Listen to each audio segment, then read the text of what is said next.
प्रयाग की इस पवित्र धरती पर हम आध्यात्मिक शांति की कामना लेकर के आते हैं, लेकिन आज यहाँ से एक ऐसी दिक्कता और भारी मन लेकर लौटना पड़ रहा है जिसकी हमने कभी कल्पना नहीं की थी।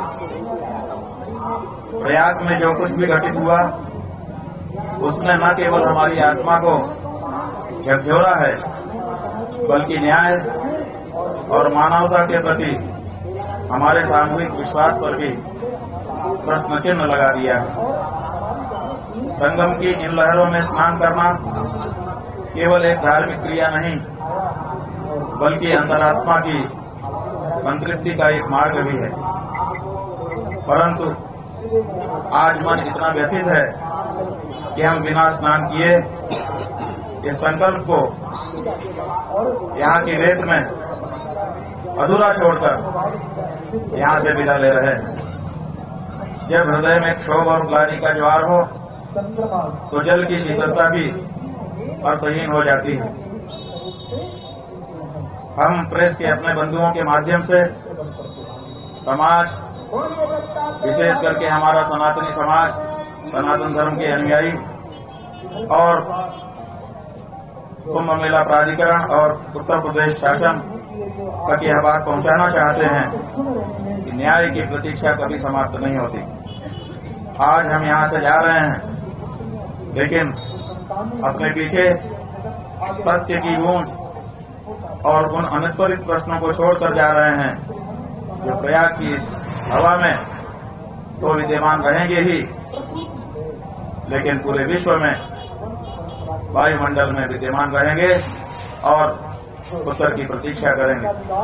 और आज प्रातःकाल प्रशासन की ओर से ब्रह्मचारी श्रीधरानंद जी के माध्यम से अखिल भारतीय धर्म संघ के श्रीमान जगजीतन पांडे जी की ओर से और हमारे मुख्य कार्याधिकारी श्रीमान चंद्र प्रकाश उपाध्याय जी के माध्यम से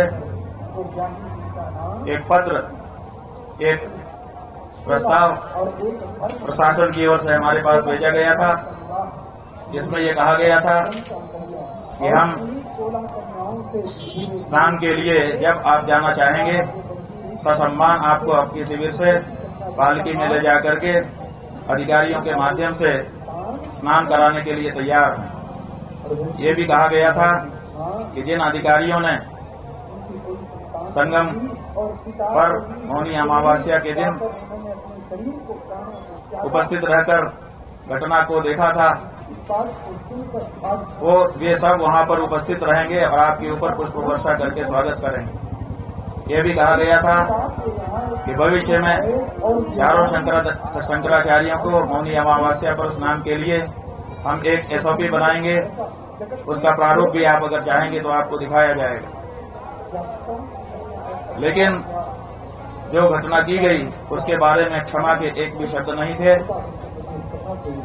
हमको लगा कि अगर हमने ये प्रस्ताव स्वीकार किया, स्नान करने के लिए गए, फुल बरसवा लिया अपने ऊपर और आगे के वर्षों के लिए कोई SOP स्वीकार कर लिया, तो इसका मतलब ये होगा कि जिन सन्यासियों को, जिन ब्रह्मचारियों को, जिन वृद्धों को, जिन संतों को, जिन बटुकों को लांछित अपमानित किया गया, ये सब उसकी कीमत होगी।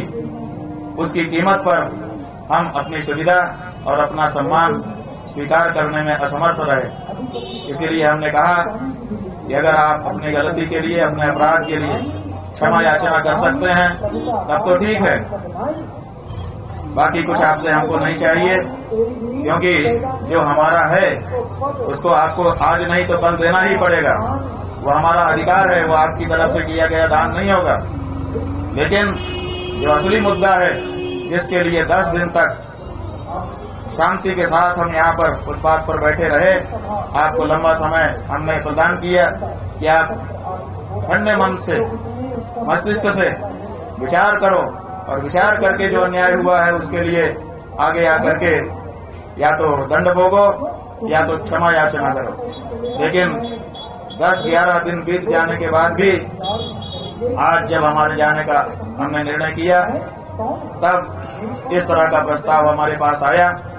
लेकिन वो प्रस्ताव हम इसीलिए स्वीकार नहीं कर सके क्योंकि हम जिंदगी भर के लिए अगर इस प्रस्ताव को स्वीकारते तो हमारी आत्मा हमको धिक्कारती कि तुमने ये जो सुविधा पाई है, तुमने ये जो एसओपी लिखवाई है, वो ब्रह्मचारियों, सन्यासियों, बटकों, वृद्धों, स्त्रियों के असम्मान की कीमत पर पाई है।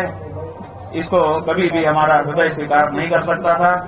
इसलिए हमने प्रस्ताव को ठुकरा दिया है और हम भारी मन से यहाँ के लिए जा रहे हैं। आप जो पूछेंगे हम सबका प्रश्न उत्तर करेंगे, लेकिन मन बोझिल है, इसलिए हम चाहेंगे कि आपके प्रश्नों और इस वक्तव्य के बीच में कम से कम कुछ क्षण का एक मौन हमारे बीच में रहे, जो साक्षी रहेगा कि जो मुगलों के समय नहीं हुआ वो तथाकथित हिंदू सरकारों के समय में हुआ है। और ये बात हर सनातनी के हृदय को विचार के लिए उत्तेजित करेगी और इस पर विचार करने का अवसर आएगा।